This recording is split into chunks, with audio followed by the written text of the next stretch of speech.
Assalamualaikum warahmatullahi wabarakatuh.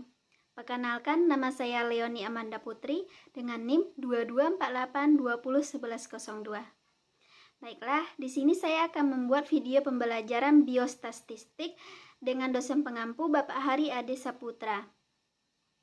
Di sini saya sudah mempunyai datanya dan sudah menginputnya di SPSS. Kemudian di variabel view tadi dari name, yaitu ada hewan, kelompok hewan, sama kadar kolesterol. Kemudian di labelnya kita memberikan nomor hewan, kelompok hewan, sama kadar kolesterol. Kelompok hewan ini terdiri dari kelompok positif, negatif, dosis rendah, dosis sedang, dan dosis tinggi. Kemudian kita tekan OK. Pertama, kita akan melakukan uji ANOVA. Nah, sebelum melakukan uji ANOVA, kita melakukan uji normality dulu dengan cara analyze, descriptive, lalu explore. Kadar kolesterol berada di dependen, kelompok hewan berada di faktor. Nah, selanjutnya kita tekan plot. Nah, di plot ini centang normality, lalu continue. Nah, selanjutnya itu statistik, yaitu tekan deskriptif, lalu continue. Nah, setelah itu tekan OK. Di sini kita dapat melihat hasil normality-nya, yaitu di Shapiro, yaitu 0,804. Berarti dia lebih besar dari alfa. Berarti data kita memenuhi persyaratan. Selanjutnya kita akan melakukan uji ANOVA, yaitu analyze, compare mean, lalu one way ANOVA, lalu dependen diisi dengan kadar kolesterol, faktor dengan kelompok hewan, lalu tekan post hoc, centang LSD, lalu continue, lalu option, tekan homogeneity, lalu continue. Kemudian tekan OK. Nah, di sini kita dapat melihat hasil signya, yaitu 0,000. Berarti dia kecil dari alfa. Berarti menandakan adanya perbedaan.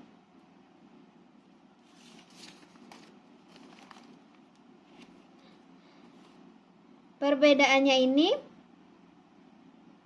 dapat kita lihat pada kelompok positif dan negatif, dosis sedang, dan dosis tinggi.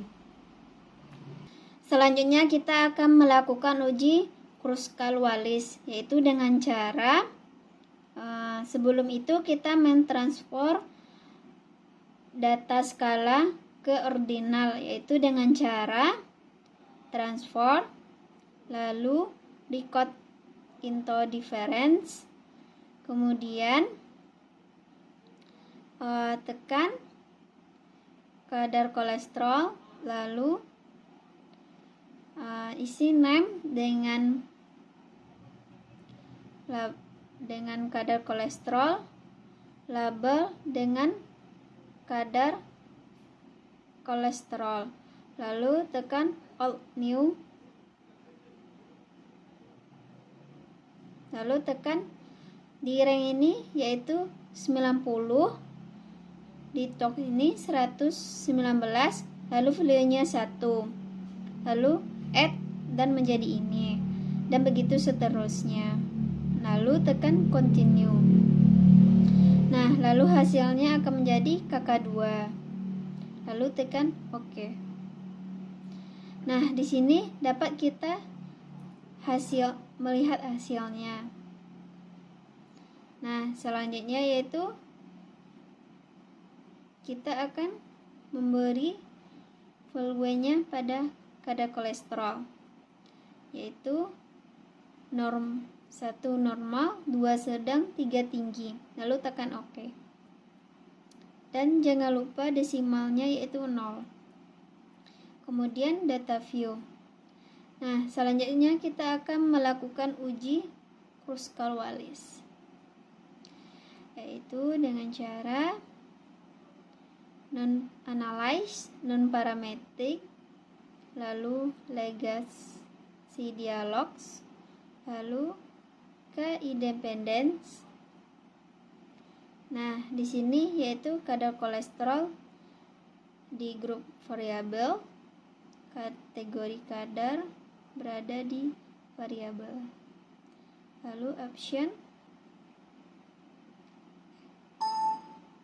continue. Lalu extract.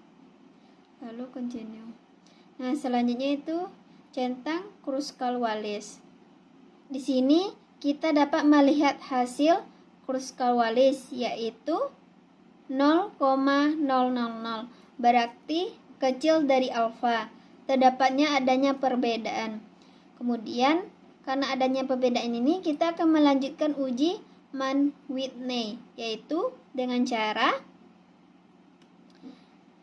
analyze, non-parametric, legacy dialog, lalu tekan to independent sample. Nah, di sini yaitu ada kategori kadar kolesterol, kemudian grup variabel yaitu grup 1, grup 2-nya 3. Lalu tekan continue. Dan jangan lupa centang Mann-Whitney. Lalu tekan OK. Nah, di sini kita mendapatkan hasilnya yaitu 1,000. Berarti besar dari alfa. Hal ini membuktikan bahwa kalau tidak ada hubungan yang spesifik antara kelompok negatif dan dosis rendah. Baiklah, selanjutnya kita akan melakukan uji Chi-square, yaitu dengan data yang baru. Nah, datanya sudah diinput, di mana di name-nya itu ada responden, jenis kelamin, dan penurunan kadar kolesterol. Kemudian, value di jenis kelamin yaitu ada 1 laki-laki, 2 perempuan. Kemudian tekan OK. Selanjutnya itu ada penurunan kadar kolesterol, yaitu value-nya itu ada 1 iya, 2 dan tidak. Kemudian tekan OK. Nah, selanjutnya kita akan melakukan uji Chi-square, yaitu dengan cara analyze, descriptive, kemudian cross-tab. Nah, di sini di round ini terdapat penurunan kadar kolesterol, jenis kelamin pada kolom, kemudian statistik, centang, Chi-square, sama risk, kemudian tekan continue. Nah, selanjutnya itu ada sel. Di sel ini tekan row sama kolom, lalu tekan continue. Nah, lalu tekan OK. Nah, di sini kita mendapatkan bahwa data kita 100% valid. Nah, di sini kita dapat melihat di Fisher Extract Test mendapatkan hasil yaitu 1,00, berarti besar dari alfa, menunjukkan bahwa tidak adanya hubungan yang signifikan penurunan kadar kolesterol dengan jenis kelamin. Selanjutnya yaitu uji regresi linear, yaitu kita menggunakan data baru. Di sini yaitu di name-nya ada konsentrasi, absorbansi, sama persen. Kemudian di labelnya itu ada konsentrasi sama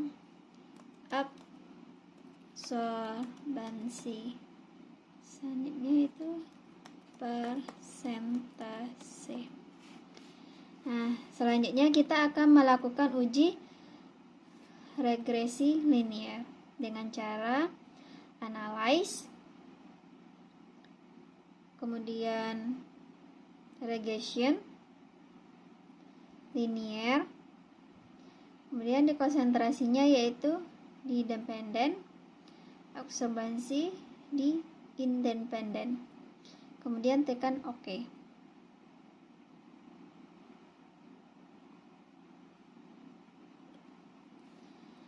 Nah, di sini kita mendapatkan rata-ratanya itu 0,994. Berarti ini hampir mendekati angka 1. Semakin dekat dengan angka 1, maka data kita bisa dikatakan baik. Selanjutnya,